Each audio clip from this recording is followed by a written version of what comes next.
Hi guys, Samantha from Jessama Tutorials here, and today I'm going to be doing a review on Sculpey III. Now this is mainly for information. Most of you know already what the outcome will be for this review, as I have made it quite clear in the past that I really don't like Sculpey III for many reasons. But I thought for those of you who don't know, I will do a review just to explain why I don't like this clay. Now, the first reason is because I think the colours are really bad. They're not the best colours in the world. They're not good straight from the packet. I'll say that the neutral colours, like these ones and the black and white, are okay, and some of these colours are okay, but they're not great, and they don't look much better when you try to mix them. So that's the first thing that I noticed. Another thing that I noticed is that the smell is really bad. And now this could just be because it's a new clay to me. I haven't tried Sculpey III before. This is a fairly new clay to me. I just have heard a lot about it, and I tried it a little while ago, and it really is as bad as everybody says it is. And the smell really isn't good. It's quite pungent. But anyway, so this is a pack that I got, and so I started messing around with it to see if maybe people were being a little bit harsh on the clay, but they're not being that harsh. So I'll take a nice fresh block like this, and this set has been sitting around for about 6 months now, and I opened it about 2 to 3 months ago, so it's been around for 9 to 10 months, and so this clay isn't as fresh as it could be, but it's really soft. So it looks quite crumbly at the moment, but once you warm it up and get past that layer, you can see now that it's really soft. And I'm not having any trouble with squishing this. And so you would, if you've been working with Kato, Prima or Fima, you'll know that you can't squish a block down like this and just, squish it together with your fingers. It's really soft, and this is pretty old Sculpey III. When I first opened it, it was so squishy that I couldn't roll it through my pasta machine without rippling, even on the thickest setting. So it was really soft. It reminded me a lot like plasticine, the clay that I used to use to make little models to use in movies that I used to make a long time back, just as a child. And this clay reminds me a lot of it. It smells pretty similar, and it has the same consistency. So I guess if your kids were into Play-Doh and things like that and they wanted a firmer version, you could give this to them and just not bake it, because once it's baked, it's really brittle. But as a raw version of clay, and you just keep it raw, it's actually not that bad for child's play, Things like Play-Doh, making little Play-Doh figures and mushing it back up and playing with it again. So I guess that is the best use for Sculpey III. So you can see that this is just really soft. So now what happens when you bake it? So I've got some chips over here that I made using the white, and this is the thickest setting and this is the thinnest setting.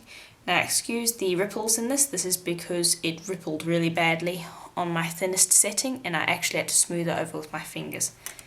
Now, I've baked this for a full 2 hours at Primo's recommended temperature, and so we'll see how brittle it is. So that was it. It's pretty strong. It's not as brittle as I expect. Okay, yeah, it is. Never mind. It is brittle. And another thing that I found is when you roll it through the pasta machine, you fold 2 layers together. And so if you're doing that with Sculpey III, you can easily separate these 2 layers, so the clay doesn't actually bond to itself.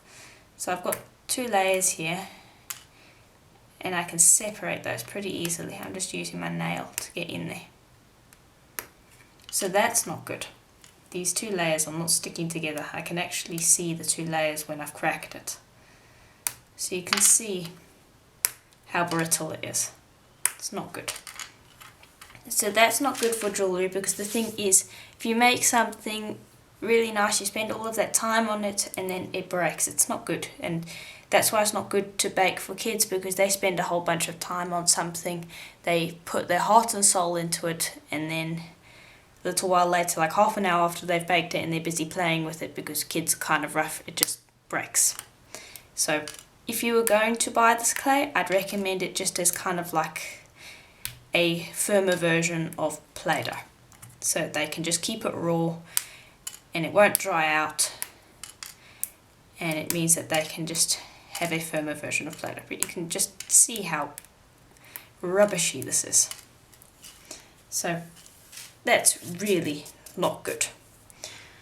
So basically this clay really is everything everybody says about it. It's really not that good. It's not a professional clay, it is a kiddie's clay.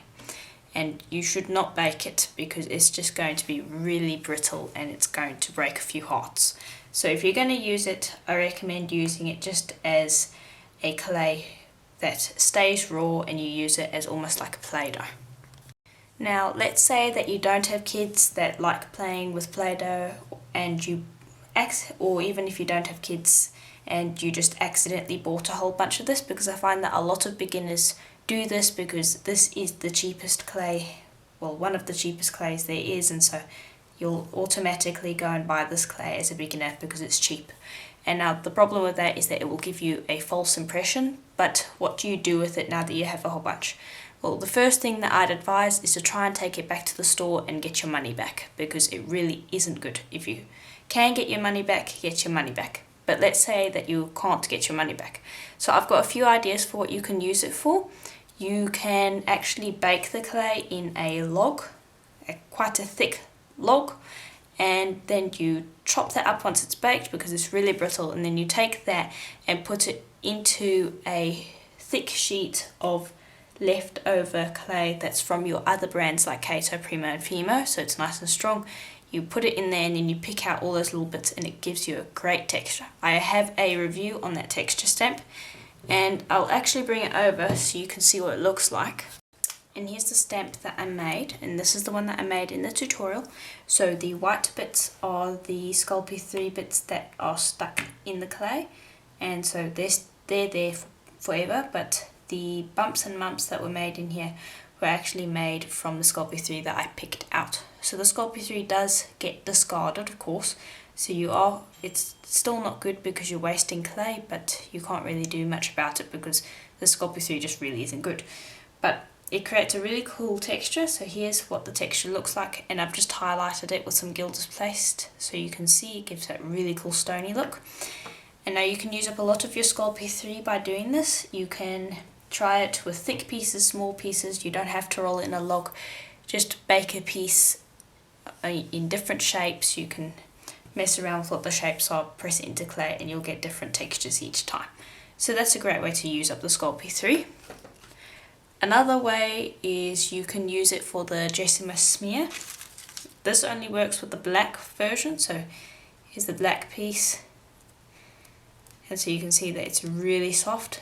And now I have done a tutorial on the Jessama smear, and so you'll know that it is, so if you've watched that you'll know that it's taking a small piece of black clay typically. Sometimes we use mica clays, but usually it is black clay, and you smear that along the side of your bead. Now the reason you can use Sculpey III for this is because it is really soft, and so it's actually perfect for that, and because you're not relying on its strength, you're just relying on it bonding to that clay, which it should do pretty well because it's really soft. And so you can use it for the Jessama smear if you want, so you can use it for that. You could also use it as a shape template. The only problem with this is that you have to be really careful with your templates. You can't press on them too hard because, as you can see with these thick ones, they break really easily. So if you're going to use them as shape templates for your beads, you're going to have to just be very careful not to break them. And then finally, you can also use them as bead cores. Now again, this is a little risky because the bead core is essentially the bit that you want to be a strong bit in the bead, but you can use it for a bead core. Just test it out a little bit and see if it's strong enough for you, because using the Sculpey III as the core will make the bead a little bit weaker. So just test it, because if you're using a really thin layer of clay around the core, then it's not going to be strong enough. But if you're using a nice thickish layer, then it should be pretty strong. So that's what you can do if you have a whole bunch of Sculpey III. I know that it's not much, but it is something. Now, other brands that I will recommend other than Sculpey III, there are many other ones that you can buy instead of Sculpey III.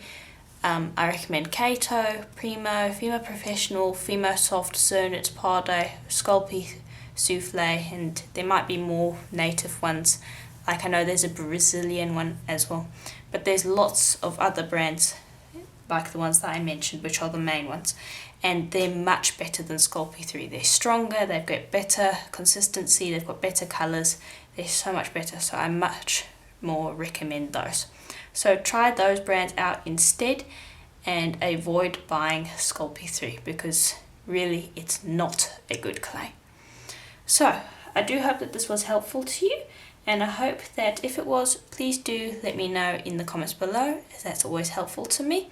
And please do check out my website jessamatutorials.com. I have a whole bunch of articles on there, like how to bake your clay, which translucent clays are best, and all sorts of things that I'm sure you guys will find helpful. So please do check that out. And as always, I hope to see you in the next tutorial. Bye for now.